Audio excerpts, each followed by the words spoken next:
আমার এটি জিরো বাজেটের বাগান। কেন জিরো বাজেটের বাগান বললাম?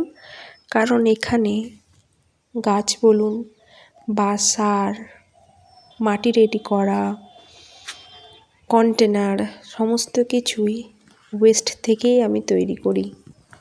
এই যে গাছটা দেখছেন এত পরিমাণে করলা ধরে, এটাও নিজে নিজেই বেরিয়েছিল। আর এই পুঁই গাছটাও খাবার জন্য যে বাড়িতে পুঁই আনা হয় তার গোড়াটাই বসিয়ে দিয়েছিলাম, ওখান থেকে এগুলো হয়েছে। যা ফুল গাছ দেখছেন সব কটাই কাটিং থেকে আমার নিজের হাতে বানানো গাছ। বাগানটা আগে আরও সুন্দর ছিল, কিন্তু এখন যত্নের অভাবে গাছের সেই সৌন্দর্য আর অতটা নেই। দেখি আবার শীত আসছে, আবার বাগানটাকে নতুন করে সাজিয়ে তুলতে হবে।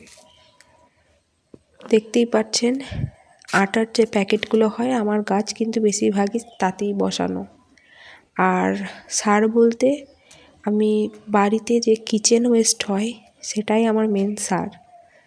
খুব সুন্দর আগে বাগান ছিল, আমি ইনডোর গাছও প্রচণ্ড পরিমাণে ভালোবাসি, তারই কিছু ছবি দিয়ে রাখলাম। কন্টেনারগুলো দেখলেই বুঝতে পারবেন কেন আমি এটাকে জিরো বাজেটের বাগান বলেছি। দেখে বুঝতে পারছেন এখানে কোনো রকম কেমিক্যাল ইউজ করিনি। অর্গানিক কম্পোস্টই এত সুন্দর বাগান।